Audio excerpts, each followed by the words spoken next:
O Diplomático, conto de Machado de Assis. Este é o terceiro vídeo. Lembre-se que nós terminamos o vídeo anterior com o nosso Rangel lendo ali o livrinho das sortes com a solenidade de um álgore, né? O que é álgore? Um álgore basicamente seria uma pessoa que prevê o futuro. Mas é interessante ver da onde vem isso, né? Álgore, nos tempos romanos, era um tipo de sacerdote que conseguia prever o futuro, analisando o canto e o voo das aves, né? Então não era qualquer pessoa que pega um livrinho ali, vou consultar o meu signo e ver o que vai acontecer amanhã. Não, tem toda a solenidade de um profeta, né? Bom, é claro que nós podemos estender esse vocabulário, né, e chamar alguém de álgore querendo dizer um profeta, uma pessoa, um vate, né, uma pessoa que faz vaticínios. Lembre-se também que nós temos a palavra augúrio, que basicamente é profecia ou vaticínio. E daí nós temos a palavra agouro, né? Mau agouro, por exemplo. Então ele lia com toda aquela solenidade, talvez para impressionar a Joaninha, né? Tudo em volta é alegre. Cochicham ou riem ou falam ao mesmo tempo. O tio Rufino, que é o gaiato da família, gaiato é o brincalhão. O tio Rufino você vai ver que ele é o tio do pavê, né? Que é o gaiato da família, anda à roda da mesa com uma pena, fazendo cócega na orelha das moças. João Viegas, que é o dono da casa, está ansioso por um amigo que se demora, o Calixto. Onde se meteria o Calixto? Rua, rua, preciso da mesa. Vamos para a sala de visitas. Era Dona Adelaide, aquela lá do começo que foi chamada por uma escrava, né? Era Dona Adelaide que tornava, ia pôr a mesa para a ceia. Toda a gente imigrou e andando é que se podia ver bem como era graciosa a filha do escrivão, a filha do dono da casa, Joaninha. Rangel acompanhou-a com grandes olhos namorados. Ela foi à janela por alguns instantes, enquanto se preparava um jogo de prendas. E ele foi também. Era a ocasião de lhe entregar a carta.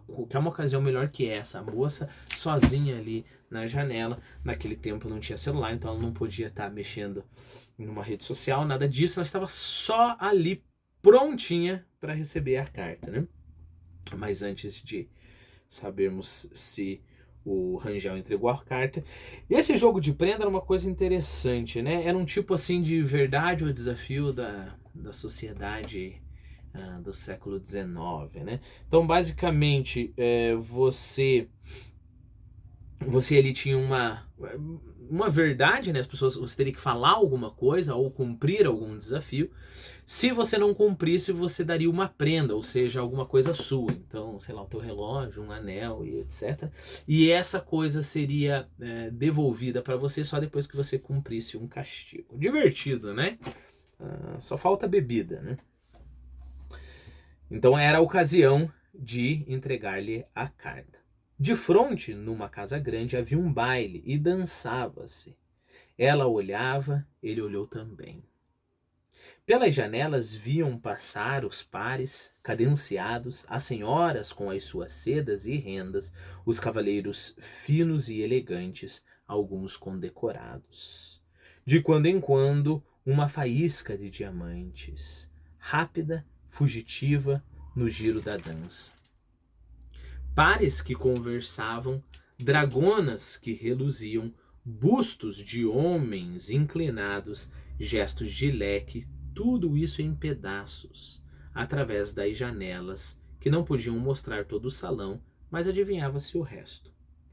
Ele, ao menos, conhecia tudo, e dizia tudo à filha do escrivão. O demônio das grandezas, que parecia dormir, entrou a fazer as suas arlequinadas no coração do nosso homem, e ei-lo que tenta seduzir também o coração da outra. Vamos por partes, dois vocábulos aqui, duas palavras. Dragonas são esse tipo de enfeite, digamos assim, que você vê nos ombros dos oficiais, né? Às vezes ele tem uns tipos de bordado e às vezes ele tem algumas cordinhas, assim. E isso mostra a sua posição, né? Então, se você tem dragonas, você deve ter alguma posição ali no exército, né?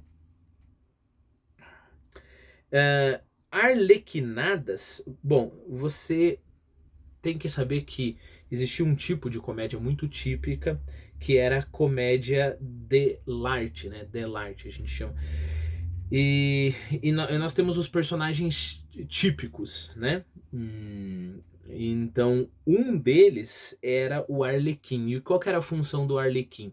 O Arlequim era fazer palhaçada entre um ato e outro. Então, tava lá o drama acontecendo, e aí um intervalinho, o Arlequim era aquele que fazia, né, sei lá, piruletas, sei lá o que ele, qualquer palhaçada para divertir o público nos intervalos, né? Com o tempo, o Arlequim ele foi se tomando mais relevância nessas comédias, né?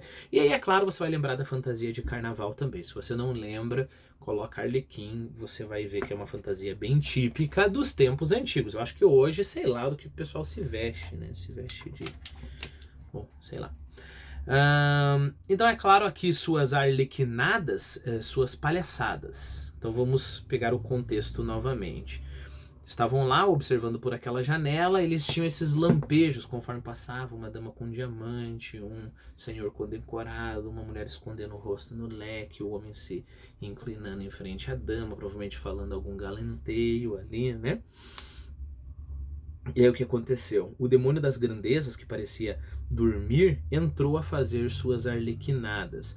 E em vez de prestar atenção nessa moça que está do seu lado, essa linda moça que você ama, e você focar na carta que você tem que entregar para ela, ele começou a pensar nas grandezas. Eu tive contato com essas grandezas, eu sei o que está acontecendo ali. E em vez de apresentar o seu sentimento para ela, ei-lo que tenta seduzir também o coração da outra. Conheço uma pessoa que estaria ali muito bem, murmurou o Rangel. E a Joaninha, com ingenuidade, respondeu: era o senhor. Rangel sorriu lisonjeado e não achou o que dizer. Olhou para os lacaios e cocheiros de libré, tipo um uniforme para cocheiros, na rua, conversando em grupos ou reclinados no tejadilho dos carros. Tejadilho é o teto, né? Basicamente em espanhol é telhadinho, né?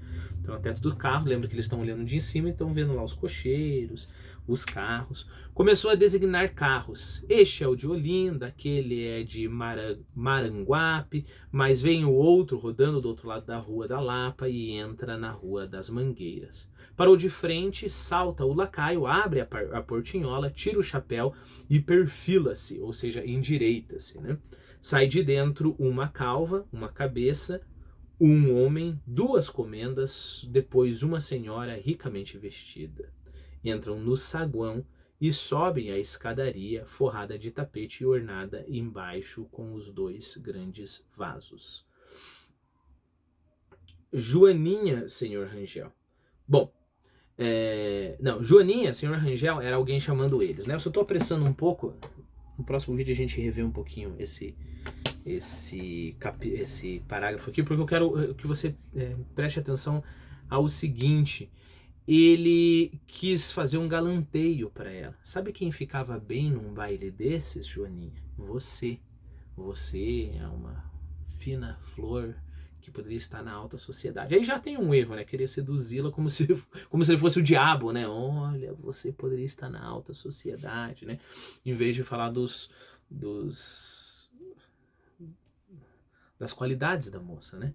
Mas aí piora a coisa porque a moça não sabia que ele ia fazer um galanteio e falava: claro, o senhor, né? O senhor Rangel, o senhor é todo, né, requintado. E eles começa a degustar esse elogio e se esquece, né, de continuar com o galanteio com a moça. E pior ainda, aí ele se distrai olhando lá os carros, gente importante, o último carro que chegou, de quem será esse carro?